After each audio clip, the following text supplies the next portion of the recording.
Shalom, selamat pagi Bapak. Bisa dengar jelas suara saya?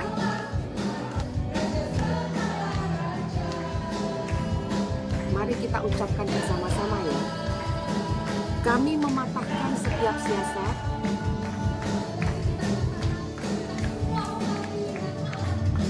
setiap siasat orang dan merubuhkan setiap tubuh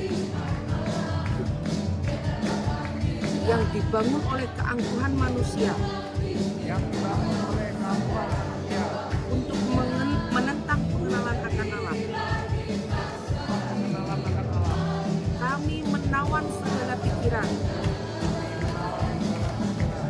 dan menaklukkannya kepada Kristus.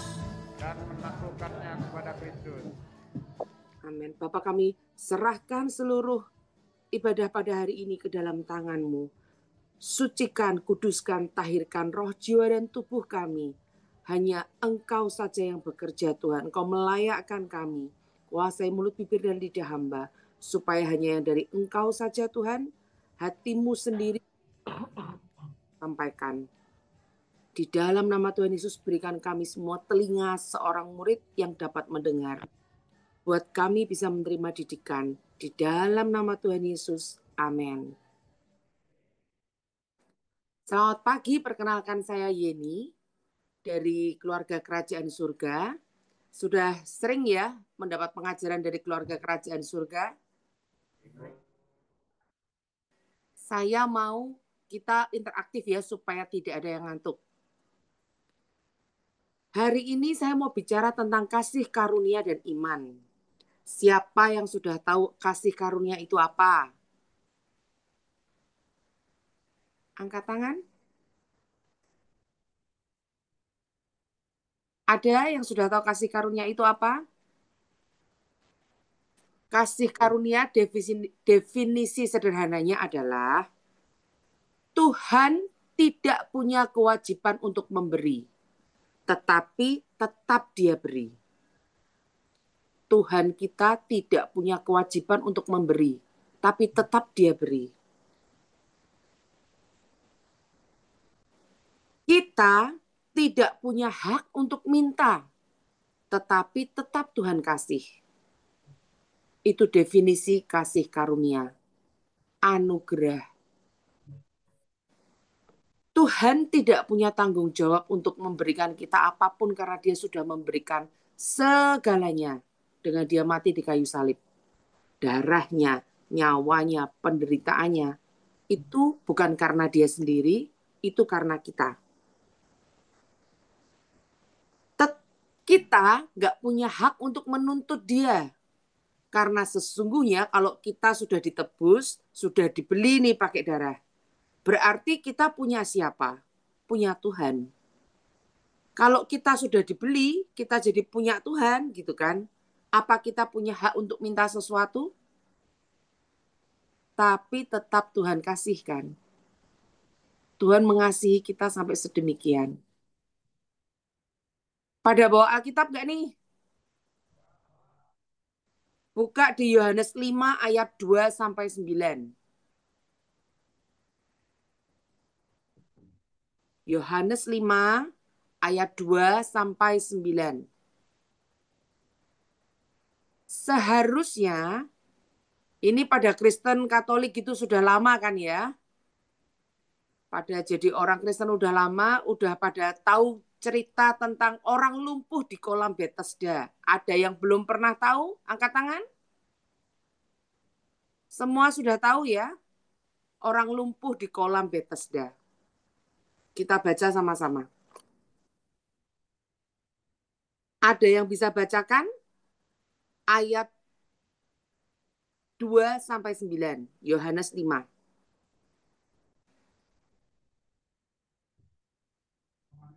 Yohanes 5 Ayat 2 sampai 9. ayat kedua sampai ayat yang ke-9. Di Yerusalem di dekat pintu gerbang domba ada sebuah kolam yang dalam bahasa Ibrani disebut Bethesda. Ada 5 serambinya dan di serambi-serambi itu berbaring sejumlah besar orang sakit orang-orang buta, orang-orang timpang, dan orang-orang lumpuh yang menantikan goncangan air kolam itu. Sebab sewaktu-waktu turun malaikat Tuhan ke kolam itu dan menggoncangkan air itu, barang siapa yang terdahulu masuk ke dalamnya sesudah goncangan air itu menjadi sembuh, apapun juga penyakitnya. Di situ ada seseorang yang sudah 38 tahun lamanya sakit. Ketika Yesus melihat orang itu berbaring di situ, dan karena ia tahu bahwa ia telah lama dalam keadaan itu, berkatalah ia kepadanya, maukah engkau sembuh? Jawab orang sakit itu kepadanya, Tuhan, tidak ada orang yang menurunkan aku ke dalam kolam itu. Apabila airnya mulai goncang, dan sementara aku menuju ke kolam itu, orang lain sudah turun mendahului aku. Kata Yesus kepadanya, bangunlah, angkatlah tilammu dan berjalanlah. Dan pada saat itu juga semula orang itu, lalu ia mengangkat tilamnya dan berjalan. Nah, Tetapi hari itu hari Sabat. Demikian firman Tuhan. di sini sudah pada tahu sekarang, dari yang misalnya ada yang belum pernah dengar kan ya, pernah nggak kalian bayangkan keadaan sesungguhnya si lumpuh di kolam Bethesda ini? Dia sudah berapa lama di sana? 38 tahun lamanya, betul ya? Dia ada seorang pria lumpuh menanti kesembuhan di kolam Bethesda. Otomatis maunya dia apa? Sembuh. Dia pergi ke kolam itu kan karena mau sembuh. Di kolam Bethesda ini ada 5 serambinya.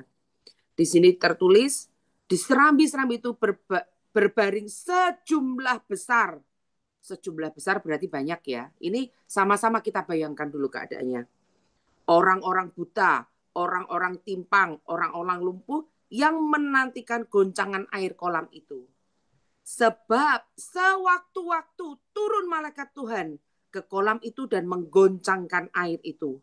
Barang siapa yang terdahulu, berarti yang terdahulu berarti yang gimana?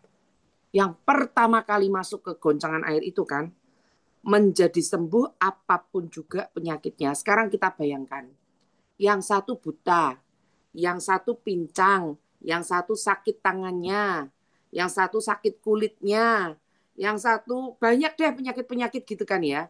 Yang satu lagi lumpuh. Kira-kira kalau ada airnya goncang nih, kan itu dibilangnya sewaktu-waktu. Kita nggak tahu kapan. Sewaktu-waktu air itu goncang, ada kan malaikat malaikat nyemplung ke kolam itu, airnya bergoncang. Kira-kira siapa yang duluan nyemplung? Otomatis bukan yang kakinya bermasalah, betul nggak? Orang buta tinggal nyemplung-nyemplung aja. Dia masih bisa lari. Orang sakit kulit cepet-cepetan bisa lari ke sana. Saya tuh kalau bayangin sampai gini, kalau lumpuh kan jalannya tuh kan mau jalan juga dia mesti nyeret tubuhnya kan ya. Kalau namanya lumpuh, dia cuma bisa berbaring, dia cuma bisa nyeret tubuhnya ke area situ. Tadinya saya berbaling, kenapa dia nggak mau di pinggiran kolam aja ya? Jadi kalau misalnya sewaktu-waktu nyemplung gitu kan, sewaktu-waktu goncang dia bisa nyemplung. Terus saya bayangin lagi, oh iya, di sana tuh banyak sekali orang. Kalau misalnya dia di pinggiran nih, otomatis kan kalau misalnya ada orang berbondong-bondong lari, kejar-kejaran untuk masuk ke kolam, dia pasti ikut kecemplung juga gitu kan. Belum tentu dia jadi yang pertama. Kalau dia kecemplung lama, kan dia nggak bisa berenang juga, orang kakinya kan sakit gitu ya. Jadi sebetulnya banyak sekali resiko kalau dia ada di pinggiran gitu. Saya sampai mikir, kenapa dia nggak mau di pinggir, kenapa dia nggak mau deket-deket situ aja dan lain-lain. Tapi tetap pasti orang lain juga pasti akan berbondong-bondong untuk paling deket ke kolam gitu kan ya. Pernah nggak kalian merasa aneh? Waktu dia ditanya, maukah engkau sembuh? Kalau kalian sakit ditanya, maukah engkau sembuh? Jawabnya apa? Halo, saya nggak bisa dengar suara kalian. Mau. Tapi orang ini jawabnya apa? Tuhan, tidak ada orang yang menurunkan aku ke dalam kolam itu apabila airnya mulai goncang. Itu ayat ke-7. Sementara aku menuju kolam itu, orang lain sudah turun mendahului aku. Malah dia bukannya jawab, mau nggak kamu sembuh? Padahal keinginan terdalamnya dia, kenapa dia ada di kolam itu adalah dia mau sembuh. Tapi ditanyai, maukah kamu sembuh? Jawabnya bukan mau, tapi mau nggak ada yang nyemplungin aku ke sana kok. Kalau kalian ditanya, maukah kalian bebas? Nah, otomatis jawabnya mau kan? Bukan, Tuhan tidak ada yang membebaskan aku, tidak ada yang menolong aku, membebaskan aku dari penjara ini. Bisa bayangkan ya sekarang ya. Tapi kalian bayangkan lagi dari cerita ini. Tuhan itu lewat ke kolam Bethesda ini. Dari sekian banyak orang, kenapa dia memilih si lumpuh ini dan bukan orang-orang sakit lainnya? Alasannya kenapa? Ada yang bisa jawab? Coba mic-nya, saya nggak dengar soalnya. Karena nggak bisa jalan. Menurut saya yang lumpuh dan nggak bisa jalan bukan cuma dia. Di sini tertulis orang-orang lumpuh, berarti bukan cuma satu. Kenapa kok dia yang dipilih? Ada lagi yang lain jawaban?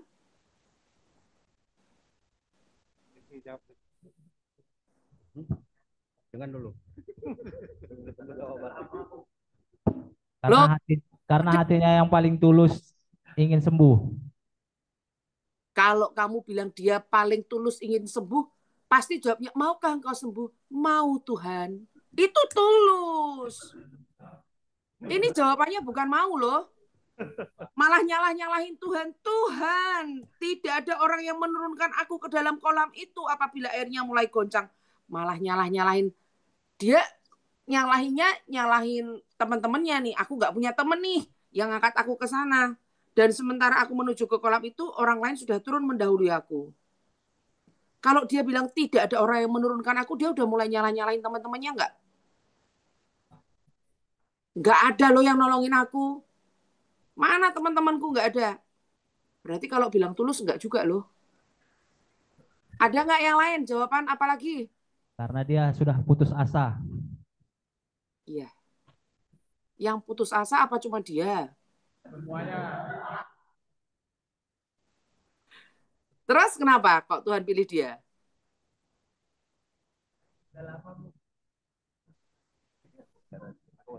Kenapa Tuhan pilih dia? Hari ini judulnya apa?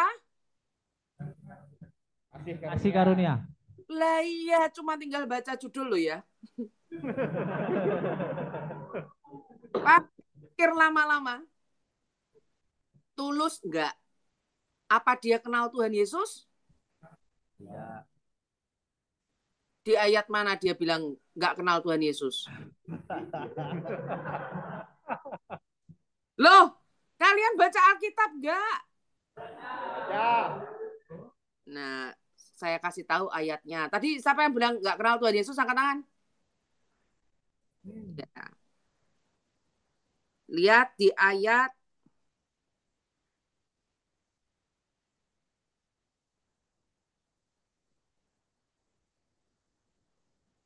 11.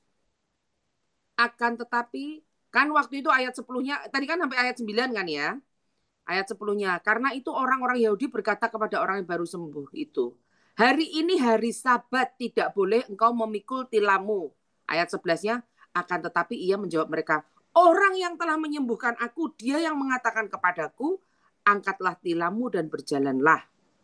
Mereka bertanya kepadanya, ayat 12, siapakah orang itu yang berkata kepadamu, angkatlah tilammu dan berjalanlah? Ayat 13, tetapi orang yang baru sembuh itu tidak tahu siapa orang itu. Sebab Yesus telah menghilang ke tengah-tengah orang banyak di tempat itu. Berarti kenal nggak?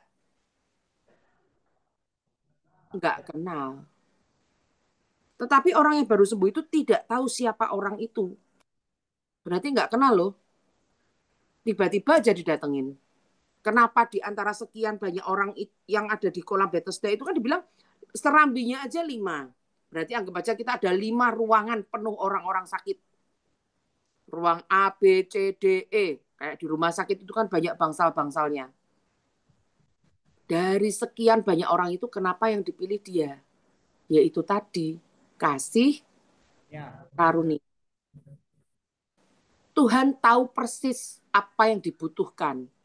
Itu kenapa Tuhan tanya, maukah engkau sembuh? Orang ini contoh kasih karunia sejati deh. Nggak kenal Tuhan Yesus. Udah ditanya masih nyala-nyalain. Waktu itu dijawab, maukah engkau sembuh? Bukan jawab mau gitu, tapi kan nggak ada yang ngangkatin, oke bisa kan pergi aja Tuhan. Tetapi Tuhan tetap sembuhin tuh. Karena Tuhan tahu keinginan terdalam dia, yang bahkan dia sendiri itu udah lupa. Kenapa kok dia tidak langsung jawab mau? Tuhan ngerti hati. Tuhan melihat hati. Dia menjawab, nggak ada yang nurunin aku. Nggak ada yang, aku mau jalan pun lama, nggak ada yang nolongin aku. Itu berawal dari mana? Kalau kalian punya satu keinginan. Terus keinginan itu terkubur. Dalam artian 38 tahun bukan waktu yang sebentar. Hari ini dia ngeliat si A sembuh. 38 tahun itu berapa hari? Setiap hari ada yang sembuh misalkan. Itu sudah berapa orang sembuh dan dia nggak sembuh. Dari pertama punya keinginan untuk sembuh sampai akhirnya sakit hati. Kenapa dia yang sembuh dan bukan aku? Kita kalau punya masalah kan gitu kan ya. Kenapa aku yang ngalami dan bukan dia? Tapi gantian nih kalau ada sesuatu hal yang baik gitu kan. Kenapa dia dan bukan saya? Sering nggak kita kayak gitu? Halo? Saya nggak dengar loh suara kalian. Sering. Itu yang terjadi pada orang lumpuh ini. Lama-lama dia sakit hati. Mulai menyalahkan dirinya sendiri. Kenapa kok aku nggak bisa berjalan ke sana? Ya karena dia lumpuh. Yang kedua, karena nggak punya teman-teman yang bisa ngangkat dia ke sana. Yang terakhir menyalahkan Tuhan. Tuhan datang kan disalah-salahin kan. Bukan dia langsung jawab mau. Tetapi Tuhan tidak pernah lupa dengan apa yang kita inginkan awal dahulu kala. Kebutuhan terbesarnya dia itu apa sih? Kebutuhan terbesarnya dia untuk sembuh. Tuhan kasih apa yang menjadi kebutuhanmu. Sama saat Tuhan Yesus bertanya, maukah engkau sembuh? Itu sama seperti Tuhan bertanya kepada kita. Maukah engkau keluar dari masalahmu? Maukah engkau mendapat jawaban dari masalahmu? Mendapat jawaban dari doa yang dulu pernah engkau ucapkan. Setelah 38 tahun, keinginannya mulai berubah meskipun seperti itu. Ada kepahitan, ada iri, ada putus asa, ada macam-macam. Cara mengeceknya gimana? Hati kita itu beres atau tidak? Bisakah kamu berbahagia atas kebahagiaan orang lain? Misalkan nih, sering nggak ada yang gini, kenapa dia yang dikunjungi bukan saya? Kenapa kok dia yang dapat potongan bebas, kok bukan saya? Pengurangan masa hukuman. Ada nggak yang pernah ngerasa seperti itu? Ada. Banyak. Kalau begitu, Tuhan, tolong murnikan hatiku. Ampuni aku Tuhan, beresi hatiku.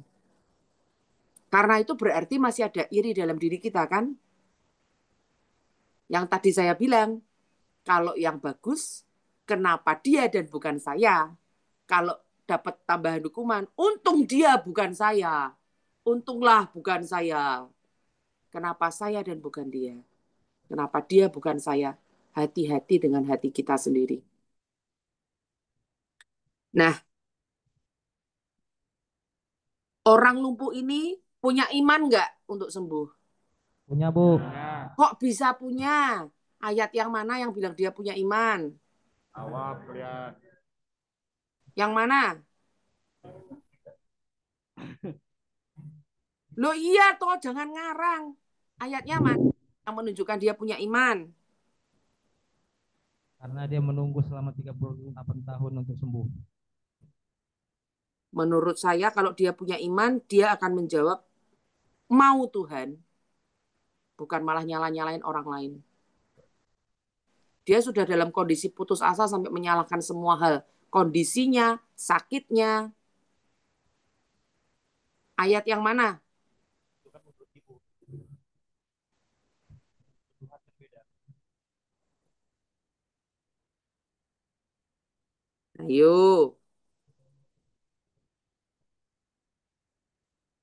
Sebetulnya dia nggak punya iman sebelum ketemu Tuhan Yesus. Dia sudah kondisinya betul-betul putus asa sampai nggak punya iman sama sekali. Dia nggak punya iman, nggak tahu siapa Yesus. Kalau kalian tahu kisah-kisah, kan sering dengar khotbah kan ya, banyak pendeta-pendeta yang khotbah di sana juga. Biasanya kalau punya iman, itu Tuhan seringkali nggak berkata, besar imanmu, besar imanmu. Contohnya wanita Samaria yang megang Tuhan Yesus, terus sakit pendarahan dan sembuh. Perwira yang Tuhan engkau nggak usah ke rumahku, bersabdalah saja maka anakku akan sembuh. Itu kan imannya besar tuh. Itu contoh iman. Kalau yang ini dia kondisi putus asa nggak punya iman. Nggak tahu siapa Yesus, tadi sudah saya jawab ya ayatnya di mana. Dia nggak kenal siapa Yesus. Terus pikirannya ruwet, putus asa. Gara-gara dia, gara-gara dia, gara-gara dia nggak nolongin aku. Pada saat dia ketemu sama Yesus, Yesus berkata apa? Bangunlah, angkatlah tilammu, dan berjalanlah. Perjumpaan dengan Tuhan Yesus tidak mungkin sia-sia. Saat kamu ketemu Tuhan Yesus, Tuhan kan berfirman nih. Tuhan ngomong itu kan berarti Tuhan berfirman. Berarti ada pendengaran akan firman itu timbul iman. Iman timbul dari, halo, iman timbul dari, loh kalian ini sudah dengar banyak khotbah loh. Iman timbul dari, Kepercayaan. ladalah. Iman timbul dari pendengaran akan firman. Gimana ini? Yuk. Iman timbul dari pendengaran akan firman Tuhan. Jadi pada saat dia mendengar firman Tuhan, dengar Tuhan ngomong, iman itu masuk dalam hatinya. Slep. Jadi iman, maka ada hasil. Hasilnya apa? Dia benar-benar bangun dan dia berjalan. Betul?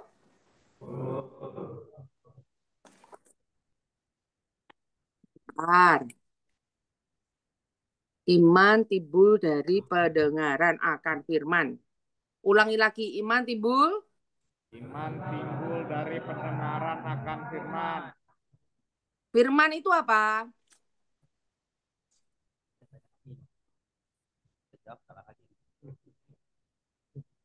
Firman itu apa?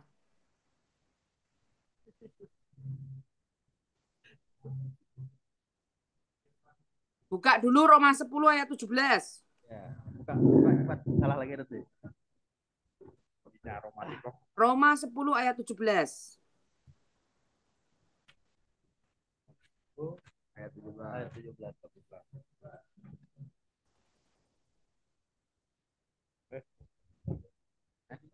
Roma 10 ayat 17. Jadi iman timbul dari pendengaran dan pendengaran oleh firman Kristus. Nah, bukan saya yang ngarang loh ya. Ada kan ayatnya di Alkitab. Jadi dihafalkan. Kamu pengen punya iman nggak? Pengen, Bu. Nah, Ojo. ulangi lagi. Jadi Iman timbul dari pendengaran dan pendengaran oleh firman Kristus. ucapkan bersama-sama. 1, 2, 3. Jadi iman timbul dari pendengaran pendengaran dan pendengaran oleh firman Kristus. Kristus. Siapa di sana yang baca firman tiap hari? Nggak ada yang kata. Angkat tangan. Jujur, jujur. Ini di hadapan Tuhan dan manusia nih. Saya jujur Bu, tiap hari. Satu. Yang lain? Kalau iman itu timbul dari pendengaran dan pendengaran oleh firman Kristus, gimana kalian bisa punya iman kalau kalian nggak pernah dengar firman? Betul? Betul. Ada pendeta khotbah. Misalnya saya nih bawain firman nih. Kalian nyatat nggak? Enggak. Besok kalau saya bawain firman lagi, saya tanya, ingat nggak? Jujur enggak, Bu? Mudah-mudahan ingat, Bu. Nah, amin. Amin. Saya tak suruh ngulang-ngulang, tak suruh kalian ngomong supaya kalian ingat.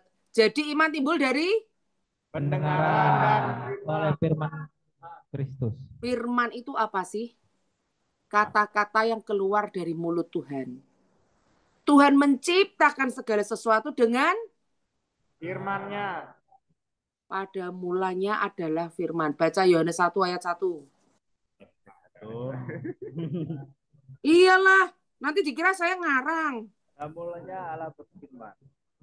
Pada mulanya sudah ada firman. Firman itu bersama dengan Allah dan firman itu adalah Allah. Ojo. Ya. Ucapkan bersama-sama dengan saya, ulangi ya. Pada mulanya adalah firman.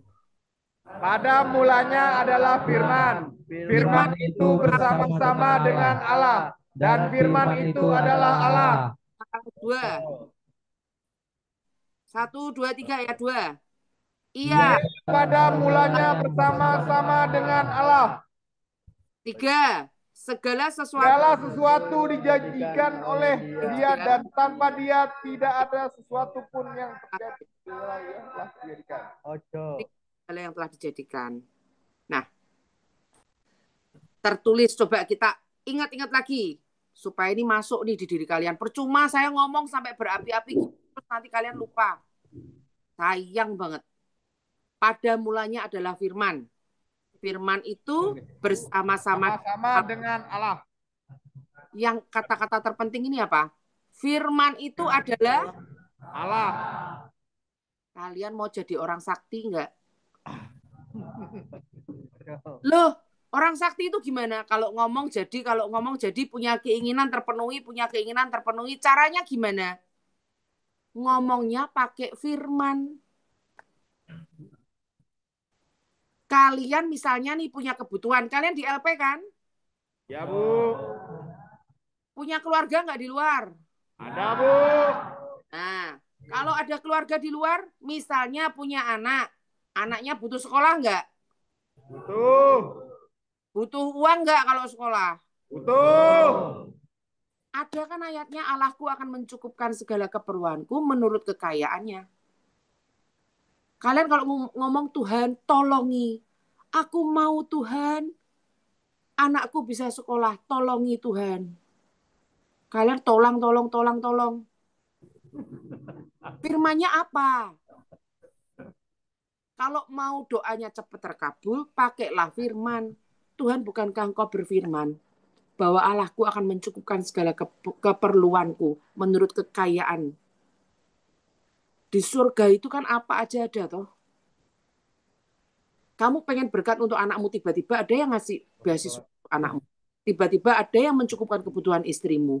Berkatnya ada aja, jadi istrimu tidak berkekurangan.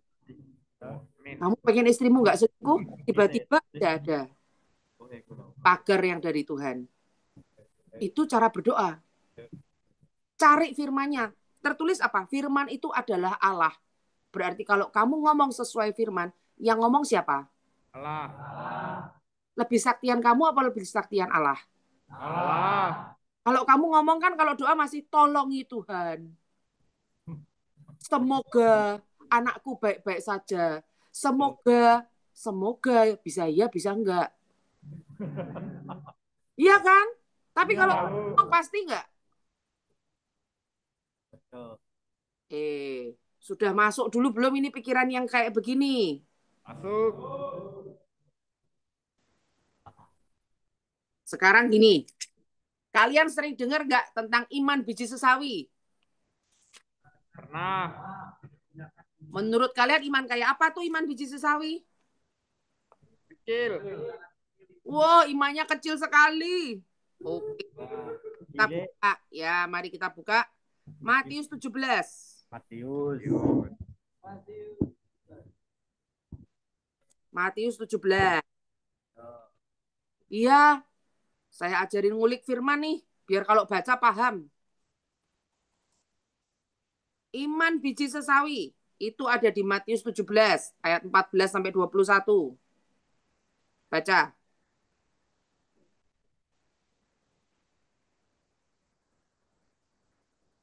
Matius 17 ayat 14 sampai 21. Dengan perikop Yesus menyembuhkan seorang anak muda yang sakit ayan. Ayatnya yang ke-14, ketika mereka kembali kepada orang banyak itu, datanglah seseorang kepada Yesus dan berlutut di hadapannya. Ayatnya yang ke-15, katanya, Tuhan, kasihanilah aku. Ia sakit Hei, ayan, kasihanilah anakku. kasihanilah anakku. Ia sakit ayan dan sangat menderita. Ia sering jatuh ke dalam api dan juga sering ke dalam air. Ayat yang ke-16, aku sudah membawanya kepada murid-muridmu, tetapi mereka tidak dapat menyembuhkannya. Ayat yang ke-17, kata Yesus, hai generasi yang tidak percaya dan sesat, sampai kapan aku harus tinggal di antara kamu? Sampai kapan aku harus sabar terhadap kamu? Bawalah anak itu kemari. Ayatnya yang ke-18, Yesus menghardik dia, lalu keluarlah setan itu dari dia dan anak itu pun sembuh seketika itu juga. Ayatnya yang ke-19, kemudian murid-murid Yesus datang dan ketika mereka sendirian dengan dia, bertanyalah mereka, mengapa kami tidak dapat mengusir setan itu? Ayat yang ke-20, ia berkata kepada mereka, karena kamu kurang percaya. Sebab sesungguhnya aku berkata kepadamu, sekiranya kamu mempunyai iman sebesar biji sesawi saja, kamu dapat berkata kepada gunung ini, pindah dari tempat ini ke sana, maka gunung ini akan pindah, dan tidak akan ada yang mustahil bagimu. Ayatnya yang ke-21, jenis ini tidak dapat diusir kecuali dengan berdoa dan berpuasa. Oke, saya tanya, ada kata-kata sekecil biji sesawi di mana? Ayat 20. Benar. 20, ayat ke-20 Ibu. Coba Ayat dibaca ulang, 20. dibaca ulang. Ayatnya yang ke-20, ia berkata kepada mereka, karena kamu kurang percaya, sebab sesungguhnya aku berkata kepadamu, sekiranya kamu mempunyai iman sebesar biji sesawi saja, kamu dapat berkata kepada gunung ini, pindah dari tempat ini ke sana, maka gunung ini akan pindah, dan tidak ada yang mustahil bagimu. Barusan saya dengar kamu bilangnya sebesar biji sesawi, bukan sekecil biji sesawi. Ya lagi. Iya kan? Iya, Bu. Tadi yang bilang iman biji sesawi kecil siapa? Semuanya kan? Saya tanya lagi, mana ada kata yang bilang kita kecil? Sebentar Bu, sebentar Bu. Ya, Karena Ibu buku berita bilang kita interaktif. ya, Pertanyaan saya karena ini banyak yang menafsir yang berbeda-beda. betul. Kalau sesawi di Indonesia orang bilang kayak sayur sesawi. Nah, sesawi dalam Alkitab ini saya lihat pernah di salah satu YouTube bahwa bukan sesawi kayak di Indonesia, tapi pohon sesawi. Betul. Sekarang saya jelaskan. Kamu sudah membahas seperti itu kan? Sekarang saya jelaskan tentang sesawi. Sesawi itu memang bijinya kecil sekali. Tapi kita patut tahu sesungguhnya sesawi itu seperti apa di sana. Pada zaman itu belum ada teknologi yang canggih seperti sekarang. Ya. Di bahasa Inggris arti terjemahannya ini nih sebetulnya bahkan iman yang kecil, sangat kecil, terkecil itu cukup. Kalian pernah bayangkan nggak? Ini Yesus ngomong sama murid-muridnya. Ia berkata kepada mereka, karena kamu kurang percaya. Kalian pernah bayangkan nggak? Kalau misalkan murid-murid nih, berarti murid-murid ini jalan terus nggak sama Tuhan Yesus setiap hari? Jalan sama Tuhan Yesus setiap hari. Ngikuti Tuhan Yesus kemana-mana. Berarti pada saat Tuhan Yesus menyembuhkan yang buta, menyembuhkan yang lumpuh, menghardik iblis-iblis. Mereka lihat nggak? Lihat. Kalau mereka lihat, kalau kamu bilang iman sekecil biji sesawi aja cukup. Masa mereka nggak punya iman yang paling kecil? Dengan kamu ngelihat, kamu bareng sama Tuhan Yesus, kamu dengar firman setiap harinya, Tuhan ngomong apa? Masa kamu nggak punya kepercayaan sedikit aja dalam dirimu? Pasti ada dong. Tapi kenapa Tuhan bilang nggak cukup tuh imanmu? Kamu kurang percaya. Karena sesungguhnya yang dimaksudkan Tuhan Yesus pada zaman itu, sesawi itu hal yang paling ditakuti oleh petani-petani di sana. Bijinya tuh sangat kecil. Saya pernah ngelihat, kebetulan saya pernah ke sana dan melihat pohon sesawi, melihat tanaman sesawi, melihat biji sesawi. Di sana kalau sesawi itu sampai menguasai satu lahan, maksudnya sampai ada tumbuh di satu tempat, dia akan menguasai seluruh area itu.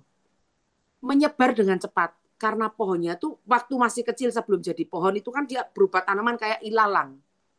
Kalau kena angin, wir, wir, wir, bijinya jatuh ke tanah. Tumbuh lagi. Jadi satu area itu akan dengan cepat dikuasai oleh tanaman sesawi itu. Kamu mau ngilangin? Nggak bisa. Mau diapain? Dipotong. Pada saat kamu potong, goyang kan? Bijinya jatuh, tumbuh tanaman baru. Kamu mau bakar lahan seluas itu. Pada saat lahan dibakar, tetap aja kan ada angin, bijinya tumbuh, tanaman dibakar pasti akan tumbuh sesawi lagi di sana.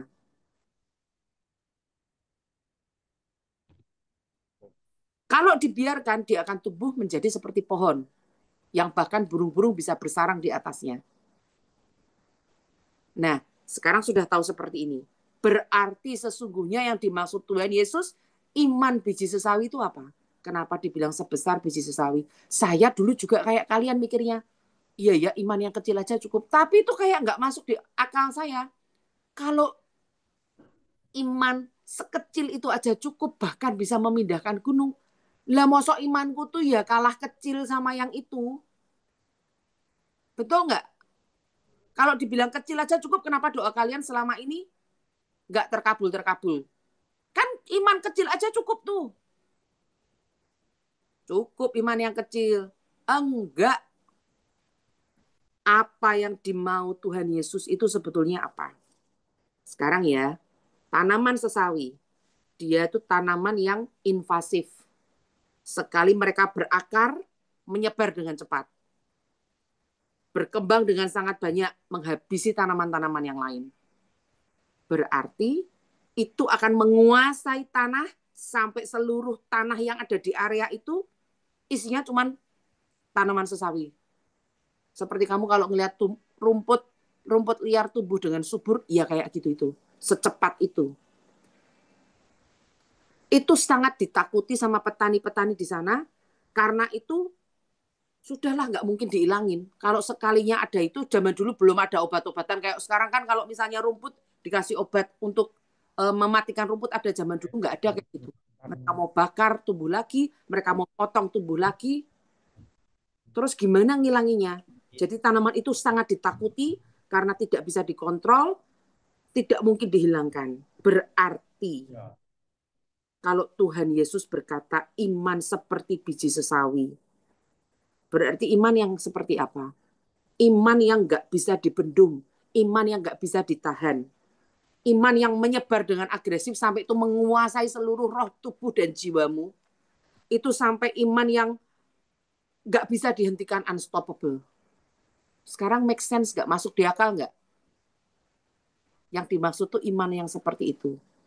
Baru hal seperti ini bisa memindahkan gunung. Kamu kalau ngomong jadi, kamu kalau ngomong jadi, kamu kalau ngomong jadi. Kamu berkata kepada iblis, iblis enyah, dan dia akan minggir. Sekarang paham yang dimaksud iman biji sesawi? Beda ya sama pemahaman kita selama ini. Saya dapat ini tuh juga baru-baru tahun ini apa tahun kemarin gitu. Sekian tahun saya pikir iman yang kecil itu aja cukup, iman yang kecil aja cukup. Kenapa orang dengan yang lain-lain Tuhan selalu ngomong besar imanmu, besar imanmu. Kalau imannya sendiri besar, kenapa dia nggak bisa menyembuhkan anaknya sendiri? Seperti itu loh saya mikirnya. Ya kan? Kalau imannya sudah besar, kenapa dia nggak bisa nyembuhin sendiri? Ternyata perlu iman yang seperti ini. Beda ya, beda banget dengan apa yang kita pikirkan selama ini. Nah, sekarang kalian punya nggak iman yang seperti ini? Bukan iman yang kecil, tapi iman yang berakar. Berakar dengan kuat. Berarti harus punya iman tadi timbul dari nggak dengar, saya nggak dengar. Pendengaran. Pendengaran tentang firman. Nah, berarti untuk punya iman, untuk berakar harus punya pendengaran akan firman. Akarnya tuh sumbernya dari mana? Firman. Betul ya? Harus iman yang tidak dapat dihentikan. Caranya gimana? Kalau misalkan nih, kemarin baru ada teman tanya tentang jodoh. Jodoh anakku gimana gitu kan ya.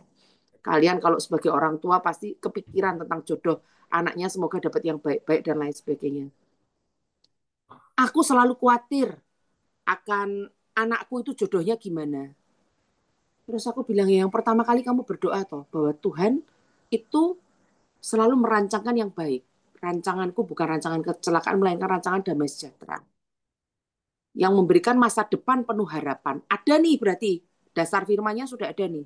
Masa depan penuh harapan. Berarti Tuhan akan ngatur supaya anakmu punya masa depan yang cerah penuh harapan. Bukan rancangan kecelakaan yang akan mencelakakan anakmu karena nanti punya istri yang nggak benar dan lain sebagainya. Anggap satu itu dulu. Kalau kalian nggak punya banyak ayat, pegang satu ayat. Dan itu ucapkan sampai itu masuk dalam hidupmu. Terus pegang bahwa tiap kali kamu khawatir, enggak. Allahku tidak pernah memberikan rancangan kecelakaan, tetapi rancangan damai sejahtera. Terus kalau kamu sempat khawatir, ucapkan lagi ayat itu sampai kamu tidak khawatir lagi. Lama-lama ada bulat iman di sini. Iman timbul dari pendengaran akan firman. Berarti kan harus ada firmannya. Kalau saya nih misalnya, ayat pegangan saya tuh Roma 8:28. Allahku turut bekerja dalam segala sesuatu untuk mendatangkan kebaikan bagi yang mereka yang mengasihi Dia. Jadi selalu saya minta Tuhan ajari aku untuk mengasihi Engkau. Lebih lagi, lebih lagi, lebih lagi. Dalam segala keadaan. Berarti kan ada tertulisnya tadi apa? Allahku turut bekerja dalam segala sesuatu. Kalau segala sesuatu itu cuma yang baik tok, baik-baik aja, apa juga termasuk yang tidak baik? Halo? Saya nggak dengar nih mic-nya diatur gimana supaya saya dengar suara kalian. Halo? Termasuk yang tidak baik juga. Yes. Suara saya masih jelas kan ya? Masih, Bu. Saya ngomong kecepatan nggak? Enggak. Tidak, Bu. Kadang kalau semangat ini ngomongnya jadi cepat sendiri soalnya. Nah, berarti kalau Allahku turut bekerja dalam segala sesuatu, kalian di LP ini Allah turut bekerja tidak? Turut, Ibu. Bekerja. Untuk mendatangkan kebaikan bagi mereka yang mengasihi Dia. Syaratnya cuma satu toh, bagi mereka yang mengasihi Dia. Tinggal kalian mengasihi Tuhan, selesai semua perkara kalian. Tuhan akan turut bekerja. Kalian di sini tuh dididik. Maukah kalian menerima didikan? Kalian pengen kan? Nggak usah nunggu nanti keluar. Kalian pengen nggak sejak kalian di dalam penjara pun, di dalam menjadi warga binaan ini pun, kalian jadi orang sakti itu mau nggak sih gitu kan? Kamu ngomong apa jadi, ngomong apa jadi. Kebutuhan istrimu terpenuhi, keluargamu terpenuhi, anak-anakmu terpenuhi. Caranya gimana? Ini tak kasih caranya. Praktek yang saya ajarkan adalah apa yang bisa dipraktekkan. Ngomong gitu terus. Nah, saya kasih 4 kunci cara berdoa efektif. Mau nggak? Oh. Sebentar lagi selesai nih. Soalnya kuncinya udah saya kasih nih. 1. ucapkan firman. Ingat-ingat nomor 1 apa? Ucapkan firman. Ibu. Tadi tahu kan, firman itu adalah setiap kata-kata Allah. Jadi mengandung kuasa, power untuk menciptakan. Dari yang tidak ada menjadi ada. Kalian ingat kan, kalau sering dengar cerita kan, Tuhan menciptakan segala sesuatu, jadilah matahari, bintang, bulan, dan lain sebagainya. Tuhan menciptakan dengan Berfirman. Yang kedua, bayangkan dan percaya kalau hal itu sudah kita terima.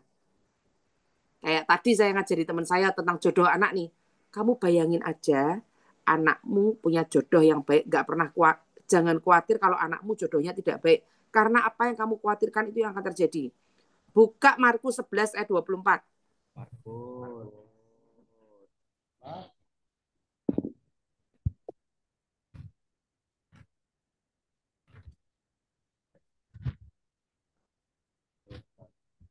Ayat 17.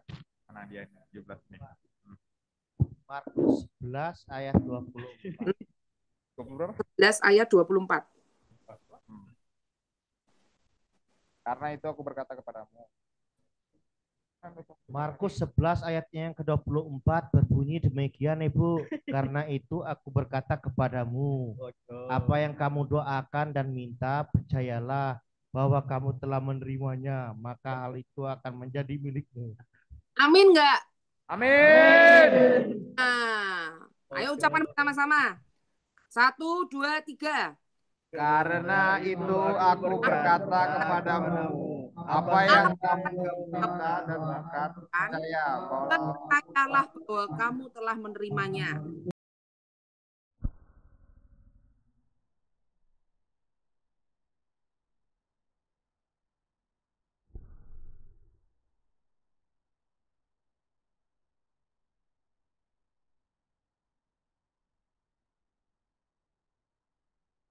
Itu sudah kita terima. Kayak tadi saya ngajari teman saya tentang jodoh anak nih. Kamu bayangin aja, anakmu punya jodoh yang baik, nggak pernah jangan khawatir kalau anakmu jodohnya tidak baik. Karena apa yang kamu khawatirkan itu yang akan terjadi. Buka Markus 11 ayat 24.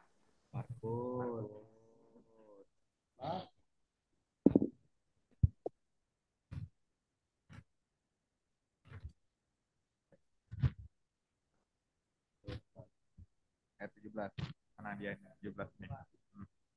Markus 11 ayat 24.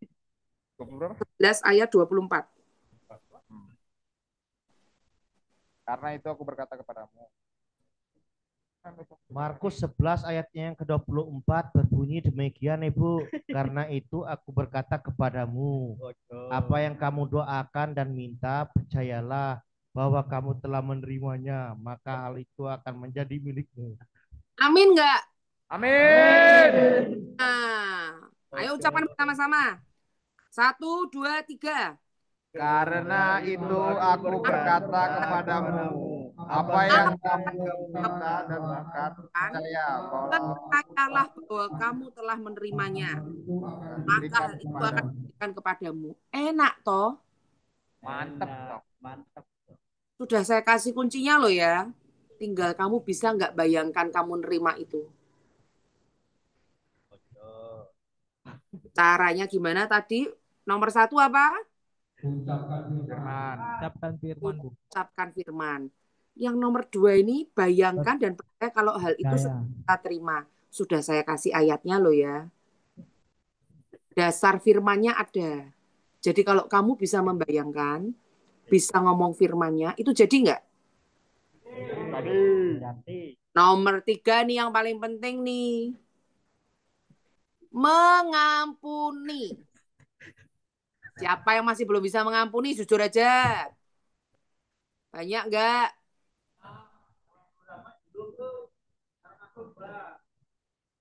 Seringkali kalau saya bertugas di LP gini pada bilang, Bu, saya tuh kemarin sudah mengampuni dia. Tapi hari ini dia bikin masalah lagi dengan saya. Saya sudah ampuni lagi. Kalau hari ini saya mengampuni, besok dia pasti akan melakukan hal yang sama. Sering nggak? Sering. urusan masing-masing orang dengan Tuhan. Sekarang saya tanya, kalau misalnya si Budi dan si Adi, kok terlalu mirip ya? Budi dan Bowo misalnya Budi dan Bowo. Budi ini sering menyakiti Bowo, dibully, mau digampar kek, mau dimaki-maki kek, mau kepalanya dijedukin ke tembok kek, itu kadang-kadang terjadi di LPLP, gitu kan ya? Budi dan Bowo. Kira-kira siapa yang masuk surga? Budi atau Bowo? Saya suara kalian, itu mic-nya tolong. Budi atau Bowo? Budi. Budi. Kenapa kok Budi? Budi yang mukuli. Budi. Nah, ingat. Coba. Ya. Budi dan Bowo. Budi mukuli Bowo. Kadang kepalanya dijedukin ke tembok, kadang digampar, kadang dijatuhin ke tanah gitu kan ya. Bowo yang teraniaya nih Bowo. Ya. Terus kadang difitnah gitu kan. Pokoknya Bowo ini yang tersakiti. Wis, Bowo tersakiti sama si Budi. Yang masuk surga yang mana? Bowo. Tidak ada, Ibu. Kalau si Bowo tidak mengampuni. Hah? Kalau Bowo tidak mengampuni, tidak masuk surga juga, Ibu.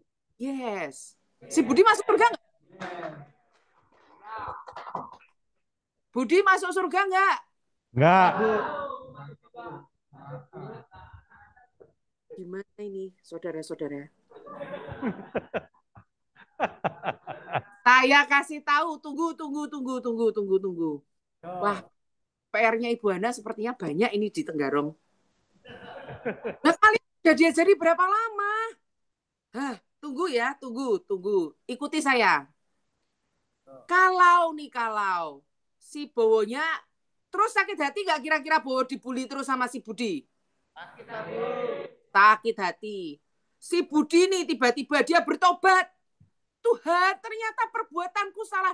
Dia barusan dengar firman, ya, Oh Tuhan, ternyata perbuatanku salah. Ampuni aku Tuhan, aku mau sungguh-sungguh bertobat dan aku mau ikut Engkau. Ampuni aku sudah menyakiti Bowo Tuhan. Aku salah. Dia merendahkan diri di hadapan Tuhan dan bertobat. Budi masuk surga enggak misalnya? Masuk, Ibu. Kalau begitu, kalau dia mengakui dosanya. Pada saat engkau mengakui dosamu, Tuhan adalah setia dan adil dan Dia akan mengampuni segala dosamu. Itu ada ayatnya. Tuhan itu setia. Paham ya? Si Bowo ini, kalian nih yang tidak bisa mengampuni kan berarti si korban kan yang merasa tersakiti. Si Bowo kalau tidak mengampuni berarti gimana? Berarti dia juga tidak punya koneksi dan hubungan dengan Tuhan. Paham ya? Pada akhirnya, masuk surga itu tidak gandeng-gandengan. Budi tidak gandengan sama Bowo. Masuk surga urusan masing-masing. Yang rugi siapa? Yang tidak mengampuni toh? Ini yang menyakiti kalau dia bertobat, dia bisa punya koneksi dengan Tuhan. Kan kita masuk itu dengan darah anak domba, dengan darahnya Tuhan Yesus. Ini kalau tetap sakit hati, berarti kan kamu tidak sesuai dengan firman. Doamu terhalang. Hubunganmu sama surga putus. Nggak bisa. Coba buka di Markus 11 ayat 25.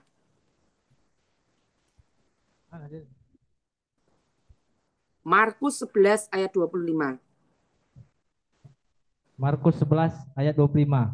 Yes. Apabila kamu berdiri untuk berdoa, ampunilah dahulu sekiranya kamu menyimpan kesalahan seseorang, supaya Bapamu yang di surga juga mengampuni kesalahan-kesalahanmu. Amin. Berarti kalau di situ ayat 26. Ayatnya yang ke-26 berbunyi demikian. Tetapi jika kamu tidak mengampuni, Bapamu yang di surga juga tidak akan mengampuni kesalahan-kesalahanmu. Paham, saudara-saudaraku? Paham, Ibu. Berarti ada dasarnya ya. Harus apa dulu? Kalau kamu tidak mengampuni, ada langit tembaga di atasmu dan tanah besi di bawahmu. Apapun yang kamu doakan, doanya tuh mentok turun lagi. Naik ke atas, turun lagi, naik ke atas, turun lagi. Nggak bisa nembus ke surga.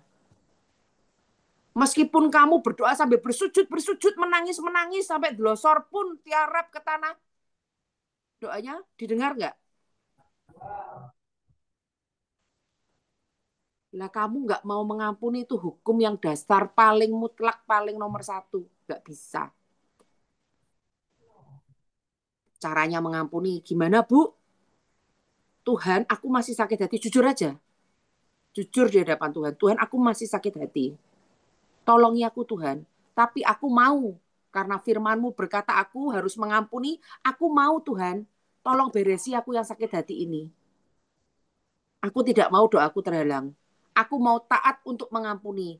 Karena aku nggak mampu Tuhan. Kau yang tolongi aku. Kau yang mampukan aku.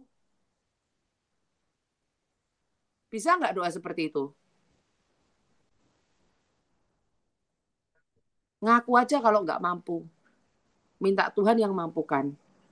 Saya sudah pernah ngalami belum? Sudah, saudara-saudara. Saya dulu kalau sakit hati sama orang, dengar namanya orang, saya nggak bisa berdiri. Ada nama disebut meskipun bukan orang yang sama. Namanya aja sama nih disebut. Saya bisa langsung jongkok di tempat, nggak bisa jalan. Kram perut sangat parah. Sampai kesakitan sekali. Nanti sekian waktu berlalu baru saya bisa berdiri dan jalan, itu pun sambil lemes bang. Sampai seperti itunya saya sakit hati sama orang. Tetapi saya belajar untuk mengampuni. Ya gitu tadi caranya. Tuhan, aku nggak mampu. Sakit banget Tuhan. Tolongnya aku. Sudah? Yang nomor 4, aktifkan malaikat yang Tuhan sudah kirimkan kepada kita. Baca Ibrani 1 ayat 14. Buka Ibrani 1.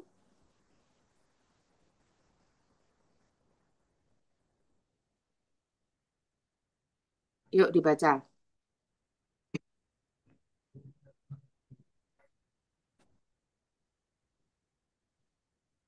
Ibrani 1 ayat 11. Ayat 14. Ibrani 1 ayat 14. Bukankah mereka semua adalah roh-roh yang melayani, yang diutus untuk melayani mereka yang akan mewarisi keselamatan? Yes. Amin. Aktifkan malaikat yang Tuhan sudah kirimkan kepada kita. Kita masing-masing punya malaikat. Tinggal kamu mau mengaktifkan atau tidak. Rugi kalau punya malaikat kalian tidak aktifkan. Misalnya, malaikat, saya ini ngirimkan malaikat karakter ke anak saya. Kalau lagi susah diajarin, malaikat, engkau yang bekerja. Aku aktifkan, ajari dia untuk membentuk karakternya dia. Atau malaikat untuk membantu pekerjaan. Tuhan, saya punya pekerjaan ini, tolong Tuhan, kalian di LP ini kan pada punya pekerjaan masing-masing kan. Kadang-kadang badan sudah capek banget tapi pekerjaan masih banyak. Aku aktifkan malaikat untuk membantuku dalam pekerjaan ini. Amin. Di dalam nama Tuhan Yesus. Tinggal ngomong seperti itu aja. Nanti tiba-tiba malaikat di alam roh yang akan bekerja, kalian pekerjaannya tiba-tiba jadi terasa ringan. Nggak berasa aja tiba-tiba udah selesai. Tadi begitu saya kasih kata-kata untuk mengampuni kok terus jadi kayak rada-rada lemes ya yang lain-lain ya. Halo? Saya nggak denger nih. Wajib nggak? Mic-nya di mana ini? Karena agak susah untuk mengampuni, Bu. Karena kami daging, Bu. Hanya manusia. Tidak lepas dari dosa. Firman-Nya tapi wajib mengampuni. Kalau tidak doamu tidak didengar. Jadi sesungguhnya mengampuni itu buat kamu atau buat dia? Diri sendiri, Bu. Kalau kamu tidak bisa mengampuni, rugi. Doa apapun tidak didengar Tuhan.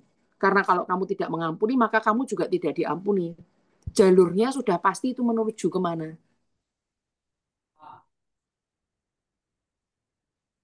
Paham ya? Syarat mutlak nomor 1 adalah mengampuni. Mau kamu doa seperti apapun, kalau hatimu ini tidak bisa mengampuni, itu syarat mutlak soalnya. Rata-rata yang di LP ini memang kesulitan terbesar adalah mengampuni. Jangan pakai kekuatanmu sendiri, tidak akan bisa. Kayak kemarin waktu saya yang di Kendal itu pernah ada orang sakit hati banget sama polisi yang sudah menembak kakinya 7 kali. Karena dia apa itu istilahnya yang merampok di pinggir jalan itu, pokoknya yang seperti itulah. Terus dia ditembak 7 kali, ada satu peluru yang besar, 7-7-nya belum dikeluarin, sudah dikeluarin yang bisa-bisa doang, tapi ada satu yang tertinggal dan itu menyebabkan kakinya terus berair bernanah, terus menerus dan tidak sembuh-sembuh. Jadi selalu bengkak bernanah itu terus menerus. Dan kalau mau minta obat penahan rasa sakit aja susahnya, nggak segampang itu karena kan di LP. Mungkin karena ketersediaan obat, mungkin karena ada prosedural. Tapi dia harus mengampuni kan. Kalau enggak apa? Dosanya enggak diampuni. Kalau dosanya enggak diampuni, kira-kira dia minta apapun susah apa gampang? Susah. Kebutuhanmu susah apa gampang? Susah. Karena kamu enggak bisa mengampuni. Mutlak. Ingat pada akhirnya, masing-masing adalah antara kamu dan Tuhan. Orang meninggal itu kan sendiri-sendiri toh. Menghadap Tuhan itu sendiri-sendiri nantinya. Enggak bareng-barengan. Kalau masih ada hatimu yang mengganjal, Tuhan tolongi aku. Aku sekarang sudah tahu kebenaran. Aku mau Tuhan mengampuni, tapi aku nggak mampu tolongi aku. Caranya begitu. Jadi minta anugerah Tuhan untuk mengampuni. Sudah ada kan saya kasih kuncinya. Jadi cara efektif untuk berdoa tadi nomor 1 apa? Nomor 1 apa? Pendengaran. Ucapkan firman. Nomor 2, Membayangkan dan mempercayai. kalau itu sudah kita. Terjadi. Nomor 3, Mengampuni. nomor 4, Turun aktifkan roh. aktifkan Malaikat. aktifkan malaikat. Syarat ini terjadi, yang paling penting nomor 3 tadi apa? Mengampuni. Mengampuni. Sudah, saya sampai di sini dulu. Sudah penuh. Kira-kira dapat sesuatu nggak? Dapat. Bisa dipraktekkan tidak? Bisa. Bisa. Bener loh ya. Jadi Ya, Bu. cek ke Ibu Ana. Bu, LP Tenggarong gimana? Aman, Bu. Oke, yuk mari kita berdiri dan berdoa.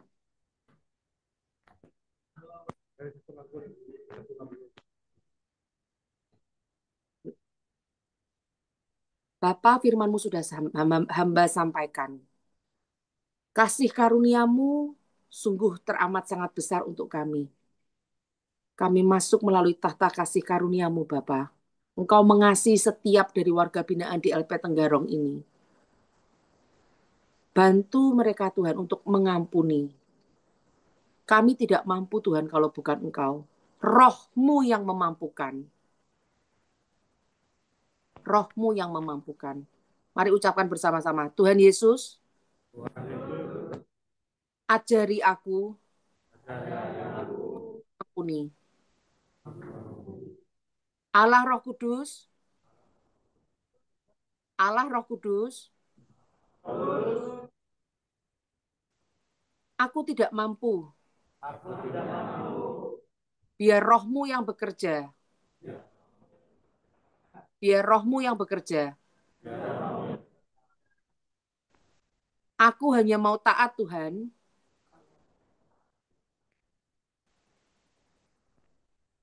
Di dalam nama Tuhan Yesus, biar Roh-Mu sendiri yang bekerja. Di dalam nama Tuhan Yesus, segala kekerasan hati kami hancurkan di dalam nama Tuhan Yesus.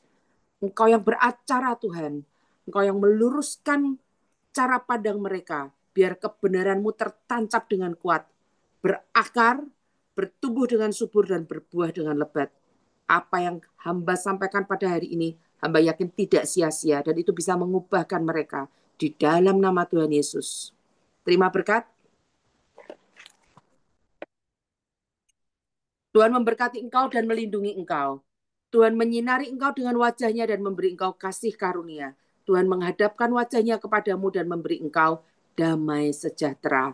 Amin. Amin. Amin.